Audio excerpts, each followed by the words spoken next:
పిత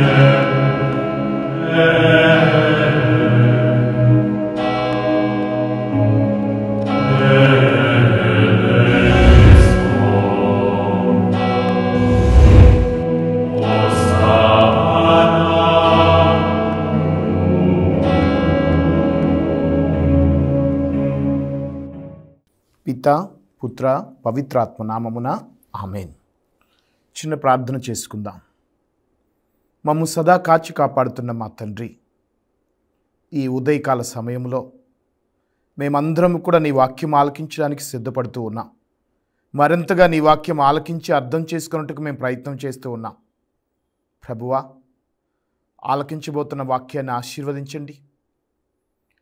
ఈ వాక్యాన్ని ప్రకటించబోతున్న నన్ను, ఆలకిస్తున్నటువంటి దివ్యవాణి ప్రేక్షకులను, విశ్వాసులను అందరిని ఆశీర్వదించి వాక్యాన్ని అర్థం చేసుకునే విధంగాను, వాక్యాన్ని మా జీవితంలో అనుసరించే విధంగాను, వాక్యం పట్ల శ్రద్ధ కలిగి, వాక్యంపై ధ్యాస కలిగి మేమందరం కూడా నీకు అత్యంత ప్రీతిపాత్రముగాను మమ్ము దీవించండి.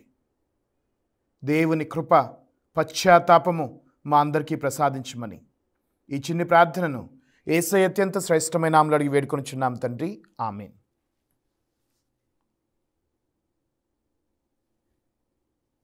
దివ్యవాణి టీవీ ద్వారా ఈ యొక్క వాక్యం ఆలకిస్తున్న మేమందరినీ ప్రేమపూర్వకంగా ఆహ్వానిస్తూ ఉన్నాం.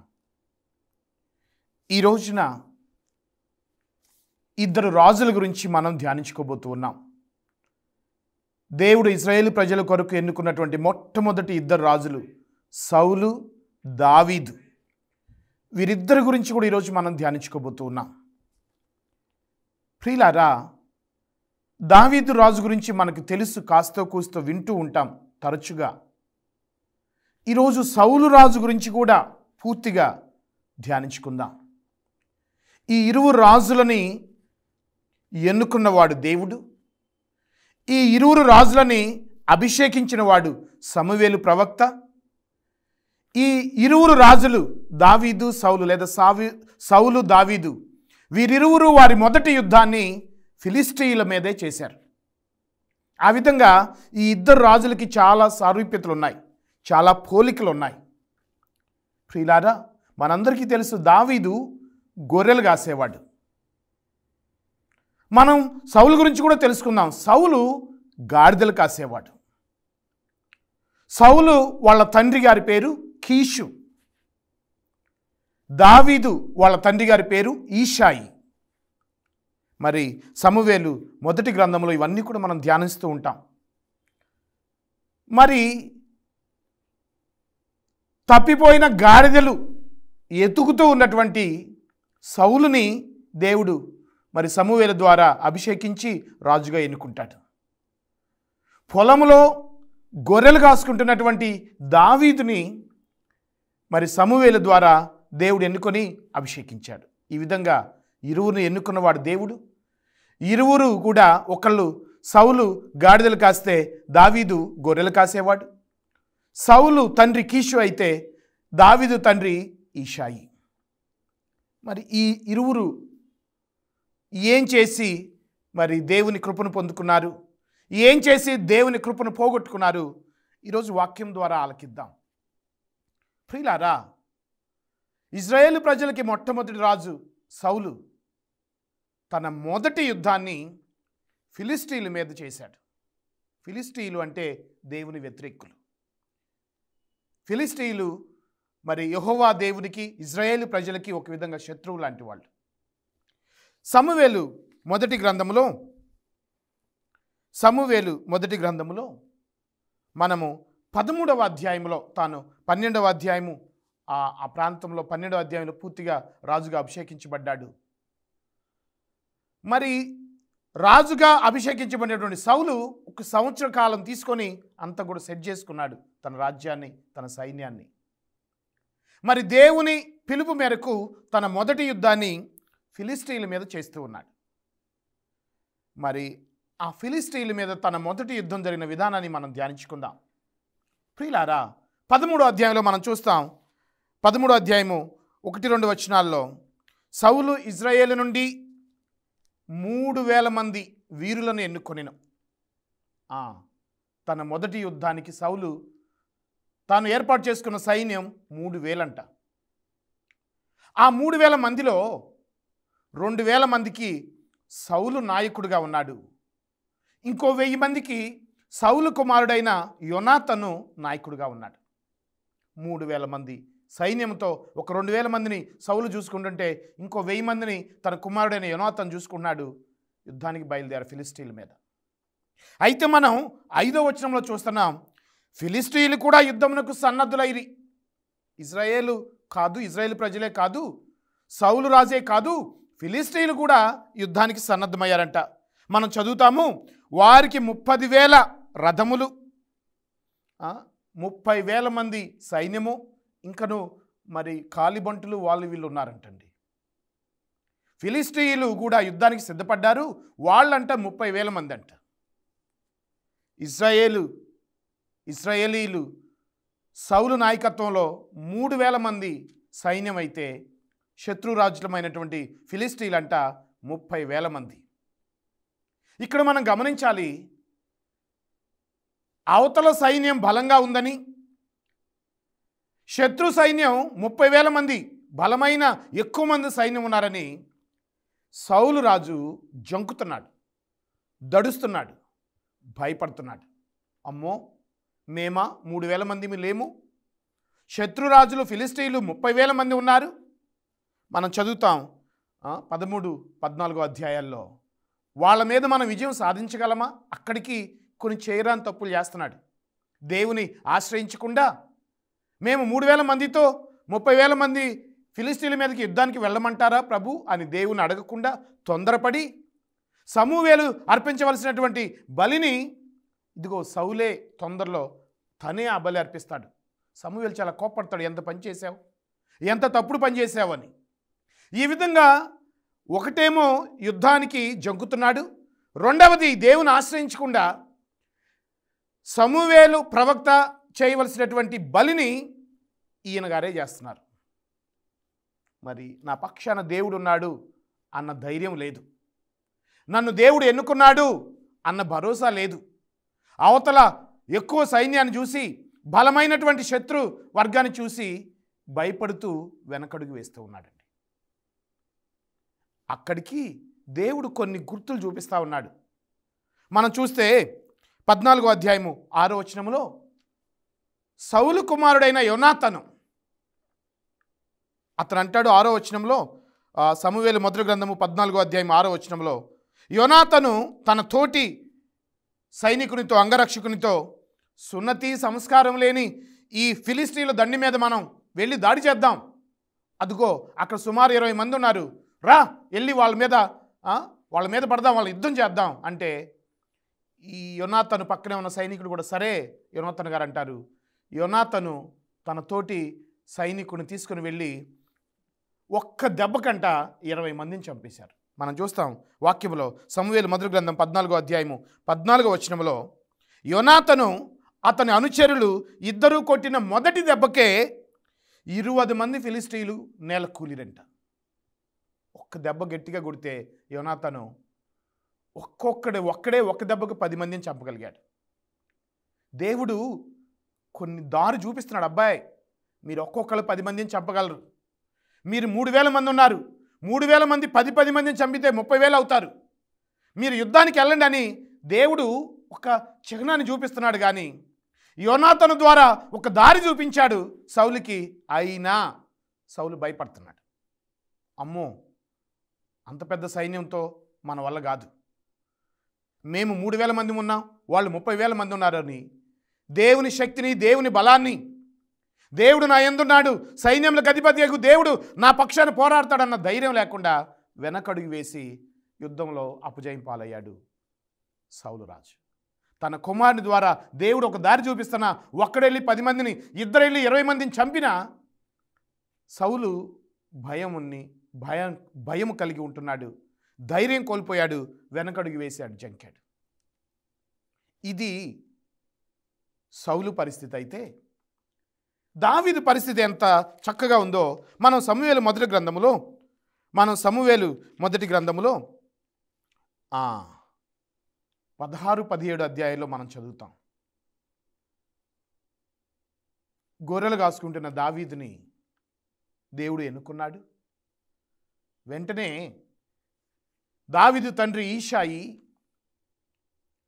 అయ్యా మీ అన్నయ్యలు ఫిలిష్తీయులతో యుద్ధ సన్నాహాల్లో ఉన్నారు, వాళ్ళు వారం రోజుల నుంచి అక్కడే ఉంటున్నారు, ఇదిగో ఈ అన్నము ఈ తినుబండారాలు మీ అన్నయ్యలకి ఇచ్చిరాయా అని ఈషాయి మరి దావీదుని, చిన్న కుమారుడైన దావీదుని అన్నల దగ్గరికి క్యారేజీలు ఇచ్చి పంపించాడండి. పూర్వ నిబంధనలో యాకోబు కుమారులు కూడా మరి పశువులు కాస్తూ ఉంటే చిన్నవాడైనటువంటి 11వ కుమారుడైన యోసేపుకి యాకోబు, అయ్యా మీ అన్నయ్యలు పొలంలో ఉన్నారు, క్యారేజ్ ఇచ్చిరా అన్నట్లే దేవుడు ఇక్కడ కూడా ముఖ్యంగా ఈషాయి దావీదుని తన అన్నల దగ్గరికి పంపిస్తున్నాడు, ఫిలిష్తీయుల మీద యుద్ధ సన్నాహాల్లో ఉన్నారని. మరి పిల్లవాడైన దావీదు 16 సంవత్సరాలు ఉండొచ్చేమో, ఆ క్యారేజీలు తీసుకొని ఆ అన్నల దగ్గరికి వెళ్ళాడు. ఆ అన్నలు యుద్ధ సన్నాహాల్లో ఉన్నారు. ఎప్పుడైతే దావీదు అక్కడికి వెళ్ళాడో అక్కడ ఫిలిష్తీయుల దగ్గర నుంచి, ఇదిగో సౌలు తన మొదటి యుద్ధాన్ని చేసింది కూడా ఫిలిష్తీయుల మీదే, ఇక్కడ దావీదు కూడా తన మొదటి యుద్ధం ఫిలిష్తీయుల మీదే చేయబోతున్నాడు.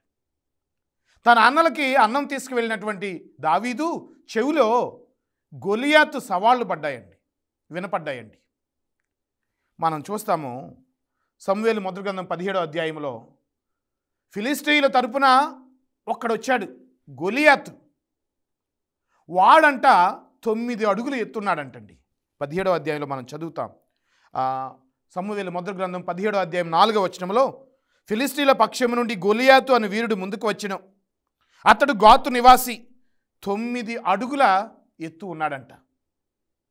మరి 9 అడుగుల ఎత్తు ఉన్నటువంటి గొలియాతు సవాళ్ళు విసురుతున్నాడు. రై సౌలు బానిసలారా, యెహోవా బానిసలారా అని చెప్పి అటు దేవుణ్ణి అటు రాజుని అవమానపరుస్తూ మరి గొలియాతు రంకెలేస్తుంటే పిల్లవాడైన దావీదు కోపం వచ్చింది. వెంటనే వాళ్ళ అన్నయ్యలతో అంటాడు, అరే అన్నయ్యలు, వాడేంటి మన దేవుణ్ణి అవమానంగా మాట్లాడతాడు, వాడేంటి మన రాజుని అవమానపరుస్తాడు, వాడేంటి మన జాతిని అవమానపరుస్తాడు అని కోప్పడితే అన్నయ్యలు, అరే ఆగురు, నువ్వు చిన్నపిల్లోడివి, నువ్వు అన్నం ఇవ్వడానికి వచ్చావు, నువ్వు వెళ్ళు అంటే, లేదు వాడు 9 అడుగులు ఎత్తున్నా సరే వాడు నేను చంపుతాను, నాకు అవకాశం ఏంటి అంటాడు. అప్పుడు వీళ్ళు కలిసి ఆ దావీదుని సౌలు దగ్గరకు తీసుకెళ్తే, ఏమబ్బాయి చూస్తే చిన్నపిల్లవాడిలాగున్నావు, ఎలా చంపుతావు అంటే దావీదు అంటాడు, సైన్యములకు అధిపతి అయిన యెహోవా నాకు తోడుగా ఉన్నాడు, సైన్యములకు అధిపతి అయిన నా దేవుడు నా పక్షాన పోరాడతాడు.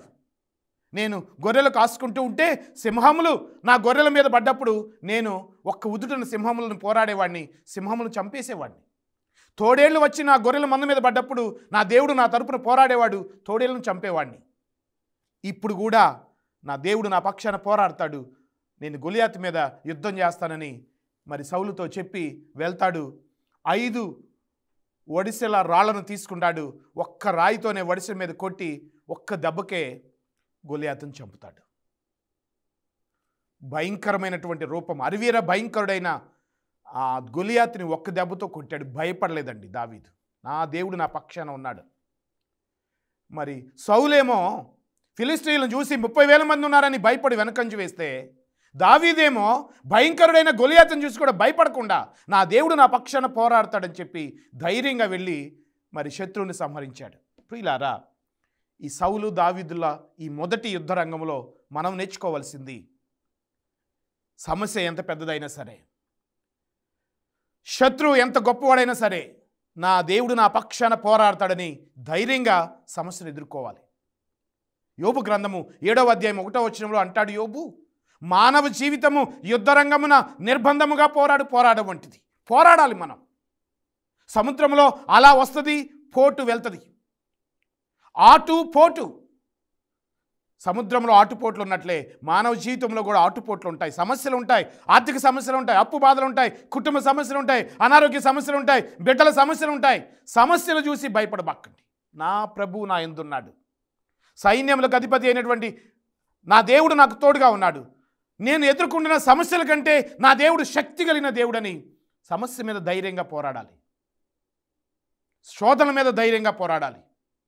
మరి మరి సౌలు నుంచి దావీదు నుంచి మనం నేర్చుకుందాం. సౌలు సమస్యను చూసి భయపడితే దావీదు ఎంత పెద్ద సమస్య అయినా సరే ధైర్యంగా ఎదుర్కొన్నాడు, విజయం పొందుకున్నాడు. మనం కూడా అంతే, సమస్యల మీద ధైర్యంగా పోరాడదాం. పిరికివానిగా వద్దు. క్రైస్తవుడు అన్నవాడు సింహంలాగా నిలబడాలి, కానీ పిరికివాడిగా నిలబడొద్దండి. సమస్యల మీద పోరాడదాం. నా దేవుడు నా పక్షాన ఉన్నాడని ధైర్యంగా ఎదురొడ్డి నిలబడదాం. చిన్న విరామం తీసుకుని మరలా వాక్యంలోనికి వద్దాం.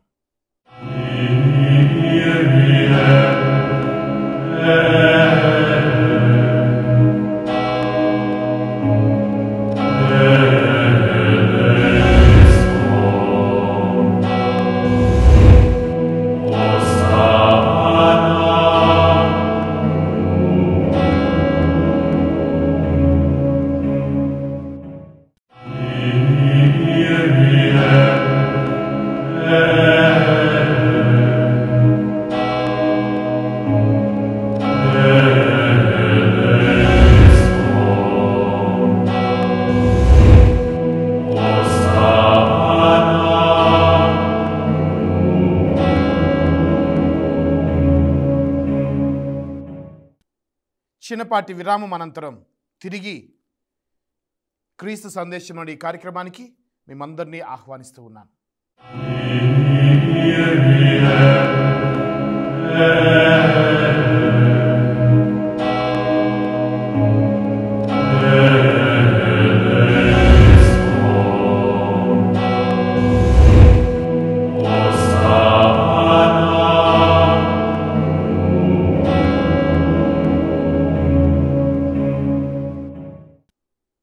ప్రియులారా, మొదటి ఇద్దరు రాజుల గురించి, సౌలు దావీదుల గురించి మనం ధ్యానం చేసుకుంటూ ఉన్నాం. మొదటి యుద్ధము ఇద్దరూ కూడా సౌలు దావీదు ఫిలిస్టీల మీదే చేశారు. పెద్ద సైన్యాన్ని చూసి సౌలు భయపడ్డాడు. పెద్ద ఆకారాన్ని చూసి దావీదు భయపడలా, ధైర్యంగా ఎదురు నిలబడ్డాడు, గెలిచాడు. మనం కూడా సమస్యలు చూసి భయపడద్దు, ధైర్యంగా ఎదుర్కొందామని ఈ మొదటి యుద్ధం చూసి నేర్చుకుందాం. రెండవదిగా, సౌలు మొదటి యుద్ధంలో జంకాడు. అసలు యుద్ధం చేయకుండానే వెనుదిరిగాడు. దేవుడు సౌలుకి మరొక అవకాశాన్ని ఇచ్చాడండి. వెంటనే మనం చూస్తాం, సమూయేలు మొదటి గ్రంథము 15వ అధ్యాయంలో అమలేకీల మీద యుద్ధం చేయమని మరి తండ్రి అయిన యెహోవా దేవుడు సౌలు రాజుకి చెప్తూ ఉన్నాడు. సౌలు, మనం చూస్తాం 15వ అధ్యాయంలో, నేను ఆ దేవుని తరపున సమూయేలు వచ్చి మాట్లాడుతున్నాడు. నేను యావే పంపగా వచ్చి ప్రజ అయిన ఇశ్రాయేలీలకు నిన్ను రాజుగా అభిషేకించిదని ఇప్పుడు ప్రజలు ప్రభు పలుకులు ఆలింపము. సమూయేలు అంటున్నాడు దేవుడి మాటగా, సైన్యములకు అధిపతి అయిన ప్రభు ఇట్లు సెలవిచ్చుచున్నాడు, ఇశ్రాయేలీలు ఐగుప్తు నుండి వెళ్ళి వచ్చినప్పుడు అమలేకీయులు త్రోవలో ఇశ్రాయేల్ ప్రజలు ఎంతగానో బాధించారు. ముఖ్యంగా ఎర్ర సముద్రం దాటగానే ఈ అమలేకీయులు పొద్దుగూకులు వచ్చి అడ్డుపడుతుంటారండి. అక్కడికి దేవుడు మాట్లాడతాడు మోషే ద్వారా, అయ్యా మేము మీతో యుద్ధం చేయం, మా దోవన మేము వెళ్ళిపోతాం, మమ్మల్ని పోనీనంటే ఈ అమలేకీయులు ఒకటే నస పొద్దుగూకులు అడ్డుపడేవాళ్ళు. చాలా కోపం వచ్చింది దేవునికి. సరే అయిపోయిందిలే అని ఇంకో దేశం వెళ్ళేసరికి మళ్ళీ అక్కడికి వచ్చి అమలేకీయులు అడ్డుపడేవాళ్ళు, ప్రతి దానికి అడ్డుపడేవాళ్ళు ఇశ్రాయేల్ ప్రజలకి.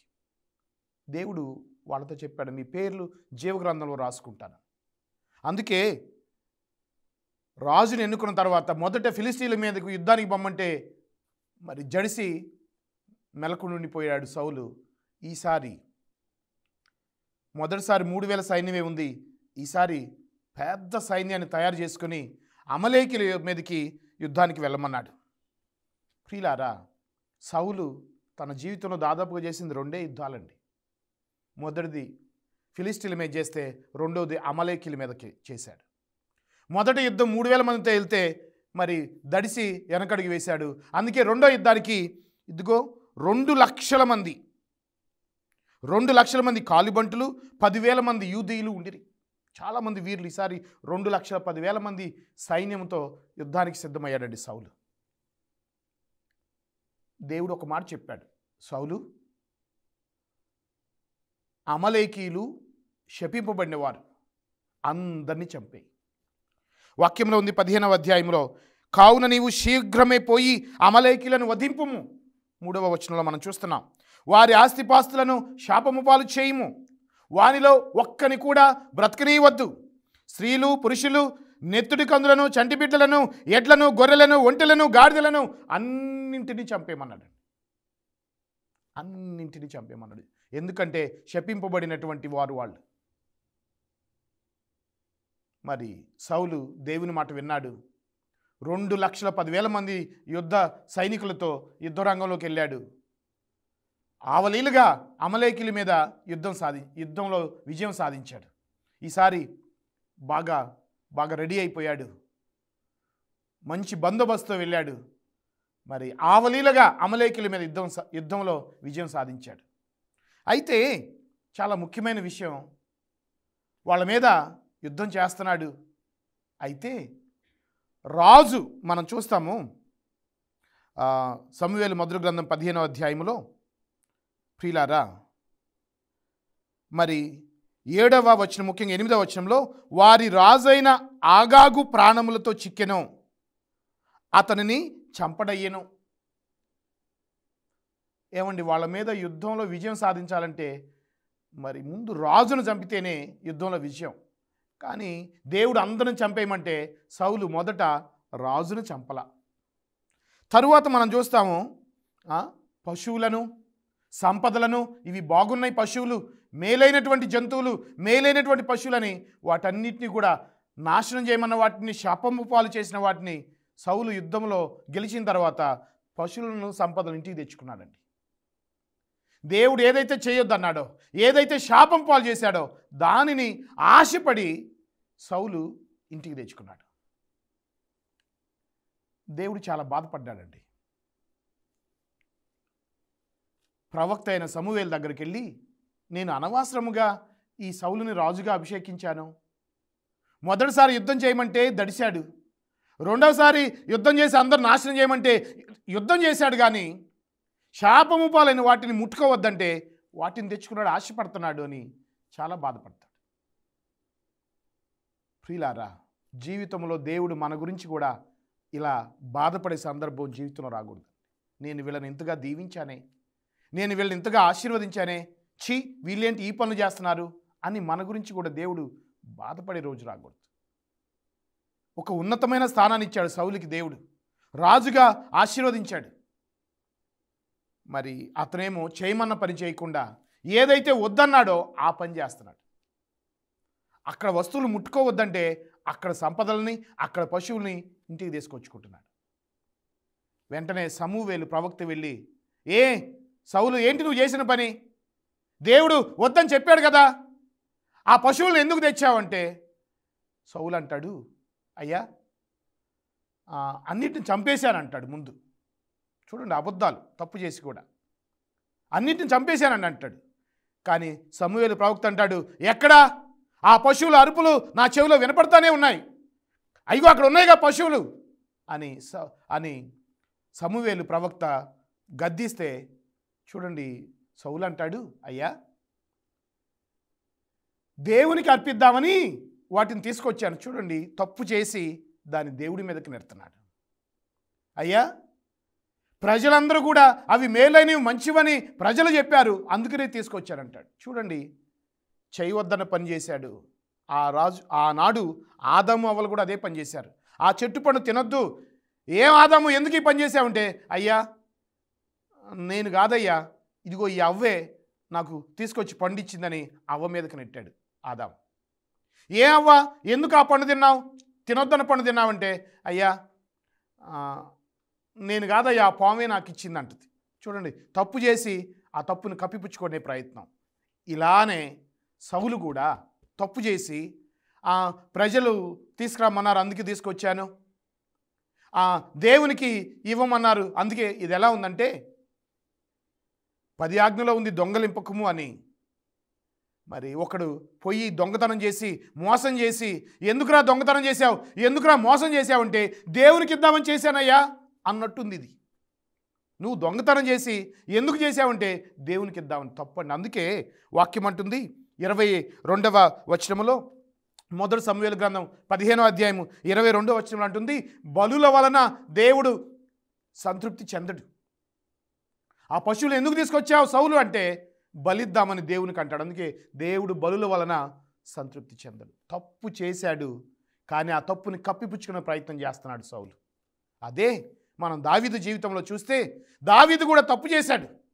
దావీదు వ్యభిచారం చేశాడు. ఏ రోజైతే నాతాను ప్రవక్త వచ్చి, ఏయ్ దావీదు, నువ్వు తప్పు చేశావు, నువ్వు వ్యభిచారం చేశావు, ఎందుకు చేశావు ఈ తప్పు అనగానే వెంటనే దావీదు భయపడి, అయ్యా క్షమించండి అయ్యా, నేను తప్పు చేశానయ్యా అని సాష్టాంగపడి తన ఒంటి మీద ఉన్న రాజవస్త్రములు తీసి శోకవస్త్రములు ధరించి ఉపవాసం చేసి ప్రార్థన చేసి పశ్చాత్తాపడ్డాడు.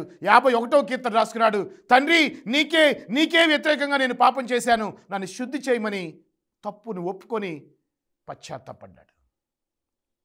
సౌలు దావీదుకి ఇదేనండి తేడా. సౌలు తప్పు చేశాడు, దావీదు తప్పు చేశాడు. సౌలు తప్పు చేసి ఆ తప్పుని కప్పిపుచ్చుకోవడానికి ప్రజల కోసం అవి తీసుకొచ్చాను, దేవునికి అర్పిద్దామని ఆ పశువులను చంపలేదంటాడు. అదే దావీదైతే నేను తప్పు చేశాను, నా పాపములు మన్నించాయా, నన్ను శుద్ధి చేయ అని పశ్చాత్తాపడ్డవాడు దావీదు. 2 యుద్ధాలండి. మొదటిసారి యుద్ధం చేయమంటే అసలు యుద్ధమే చేయకుండా భయపడ్డాడు. అదే దావీదైతే ప్రభువు నా పక్షాన ఉన్నాడని ధైర్యంగా వెళ్ళి యుద్ధంలో గెలిచాడు.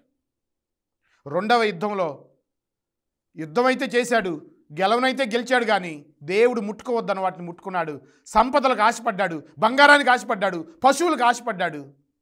చివరికి తన రాజరికాన్ని కూడా కోల్పోయాడు. కానీ దావీదు మాత్రము తను చేసిన తప్పును ఒప్పుకున్నాడు, తను తప్పు చేశానని బాధపడ్డాడు, ఏడ్చాడు. ఇద్దరు రాజులే, ఇద్దరూ తప్పు చేశారు. సౌలేమో కప్పిపుచ్చుకుంటున్నాడు, దావీదేమో చేసిన తప్పుని కప్పిపుచ్చుకోక ఒప్పుకుంటున్నాడు. పేతురు యూదా ఇద్దరూ శిష్యులే. పేతురేమో చేసిన తప్పుని ఒప్పుకున్నాడు, యూదానేమో చేసిన తప్పుని కప్పిపుచ్చుకొని నాశనమయ్యాడు. యేసు ప్రభు శిలువ మీద ఎడంవైపు వాడు కుడివైపు వాడు ఇద్దరు దొంగలే. ఎడంవైపు వాడేమో చేతైతే నన్ను రక్షించని రెచ్చగొట్టాడు, అదే కుడివైపు దొంగేమో యేసు నా తప్పులు మన్నించయ్యా, నీ చిత్తమైతే నన్ను నీ రాజ్యంలో చేర్చుకోయని చివరి అవకాశాన్ని సద్వినియోగపరుచుకొని పశ్చాత్తాపడి వేడుకున్నాడు, పరలోక రాజ్య ప్రాప్తి పొందుకున్నాడు. ఈరోజు మిమ్మల్ని అందరిని అడుగుతున్నాను, ద్వితీయోపదేశకాండం 30వ అధ్యాయము 15వ వచనం, మరణము జీవము మీ ముందున్నాయి, మేలు కీడు మీ ముందున్నాయి. పశ్చాత్తాపడి బతికిపోతారా? చేసిన తప్పు ఒప్పుకొని దేవుని కృపను పొందుకుంటారా? చేసిన తప్పును కప్పిపుచ్చుకొని నాశనం అవుతారా? సౌలు కప్పిపుచ్చుకొని నాశనం అయ్యాడు, దావీదు చేసిన తప్పును ఒప్పుకొని ఆశీర్వాదం పొందాడు. పేతురు చేసిన తప్పును ఒప్పుకొని ఆశీర్వాదం పొందుకున్నాడు, సంఘాన్ని స్థాపించి మొదటి పరిశుద్ధ పాపుగారుగా నియమితుడయ్యాడు. కానీ ఇస్కరియోతు యూదా చేసిన తప్పును ఒప్పుకోక నాశనం అయ్యాడు. ఎడంవైపు దొంగ చేసిన తప్పుని కప్పిపుచ్చుకోకుండా యేసు ప్రభుని రెచ్చగొట్టాడు, చేసిన తప్పుని ఒప్పుకొని ప్రభువుని వేడుకొని పశ్చాత్తాపడి కుడివైపు దొంగ మరి పరలోక రాజ్యం పొందుకున్నాడు. ఆలోచించండి, మరణము జీవము. జీవం పొందుకోవాలంటే ఈ శ్రమల దినాల్లో చేసిన తప్పును ఒప్పుకో. మరణం పొందాలంటే చేసిన తప్పుని కప్పిపుచ్చుకోవడానికి ప్రయత్నిస్తే నువ్వే మరణం పొందుతావు. కాబట్టి ఈ శ్రమల దినాల్లో ఒప్పుకుందాం. సమస్య ఏదైనా ఉన్నా మొదటి అంశంలో అయినట్లుగా ధైర్యంగా దేవుని శక్తితో సమస్యను ఎదుర్కొందాం. రెండవదిగా ఒకవేళ తప్పు చేసిన తప్పును ఒప్పుకుందాం, దేవుని కృపను పొందుకుందాం. పిత పుత్ర పవిత్ర ఆత్మ నామమున ఆమేన్.